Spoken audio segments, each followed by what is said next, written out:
Hai guys, kali ini Mimin akan melanjutkan alur cerita anime Ishura episode 2. Tapi sebelum itu Mimin ada info nih buat kalian semua bahwa nanti kalau channel ini udah 1000 subscriber dan 4000 jam tayang akan bagi-bagi kaos anime. Oleh karena itu tolong subscribe, like, komen, dan share video ini agar kalian pada tahu info terbarunya ya. Dan juga agar Mimin tambah semangat nontonnya. Terima kasih. Oke, tanpa basa-basi kita sikat videonya.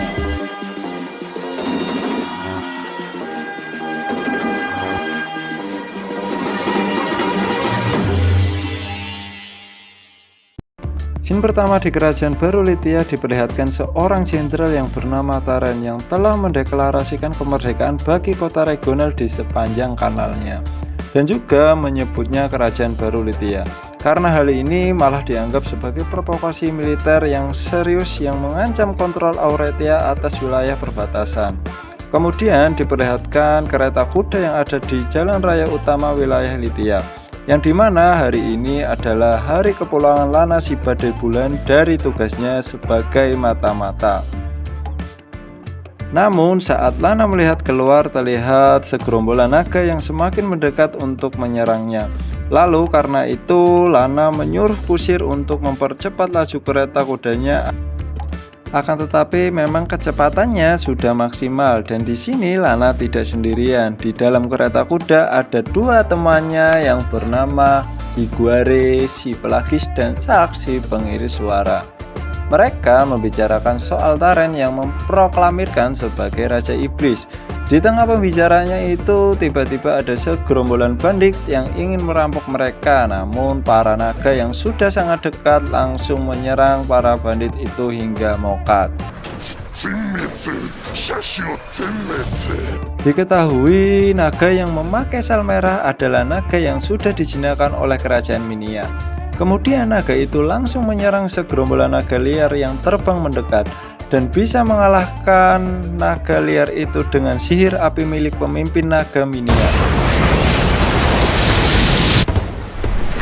Melihat itu, Lana mengatakan ke teman-temannya kalau naga itu dipimpin oleh Regneje dan diketahui Regneje berjaga di area kerajaan baru. Sedangkan para bandit itu adalah suruhan negara Auretia untuk menyerang kerajaan baru yang diperintah oleh Ratu Minia terakhir. Kemudian di sebuah ruangan terlihat dua orang petinggi sedang membahas tentang Taren yang dimana Taren adalah musuh bagi Auretia. Dan kedua orang ini menganggap perang adalah satu-satunya jalan. Tapi ada rencana yang super licik yang ingin mereka jalankan, yaitu membunuh dengan cara membuat kecelakaan besar. Lalu scene berpindah ke jurang Tilet. Terlihat banyak pasukan pemburu naga di dalam kemah. Seorang pria tua yang disebut jenderal berbicara dengan bawahannya yang bernama Pike mengenai pemburuan naga. Namun di tengah-tengah pembicaraannya itu mereka tiba-tiba dapat informasi yang dimana 6 penembak telah diserang. Dan kemungkinan naga membara sedang berjalan di atas tanah menuju lokasi perkemahan tersebut. Akan tetapi Pike yang menyadari ada yang aneh langsung menggunakan sihirnya untuk melempar jenderalnya dari perkemahan. Jenderal yang terlempar lantas bertanya-tanya kenapa dan kemudian naga membara langsung membakar perkemahan itu dan muncul secara epik sekali. Tanpa basa-basi, naga membara bertanya apakah ada kelompok pemburu lain di luar sana. Tapi sebelum dia menjawab pertanyaan itu, jenderal melihat tubuh naga yang penuh dengan luka. Dan kemungkinan ini perbuatan sang jawara. Naga yang marah langsung bertanya lagi dan jenderal menjawab, aku adalah orang terakhir dari kelompok pemburu ini. Dan tidak ada lagi tentara Auretia yang lainnya.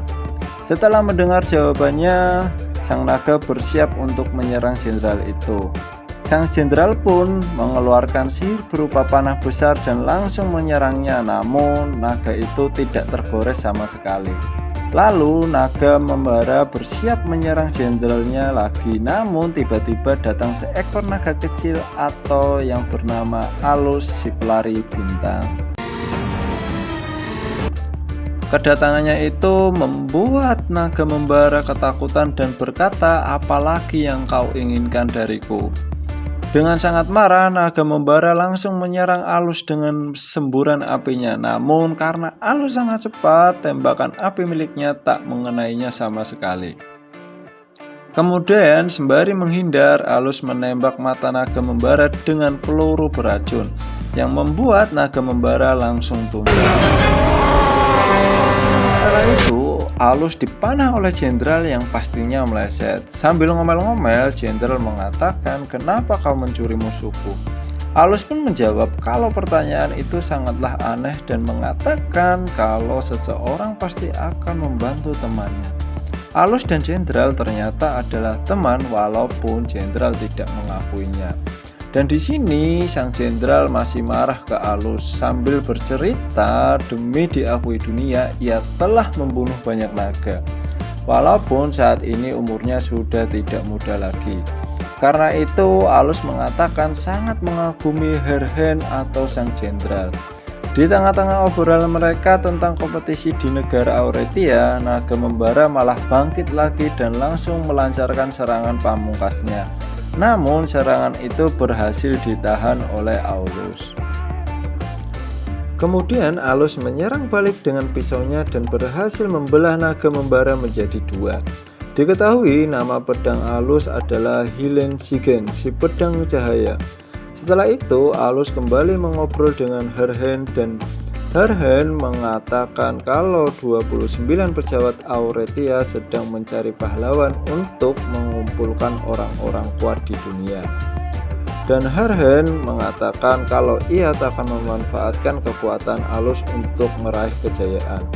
Alus yang mengerti isi hatinya lantas mengatakan kalau Herhen akan melebihi dirinya.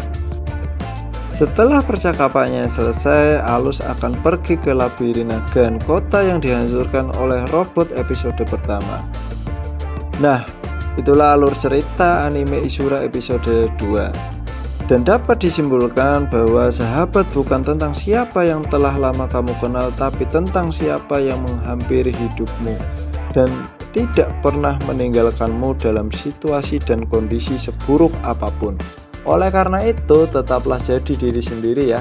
Dan terima kasih sudah menonton. Sayonara.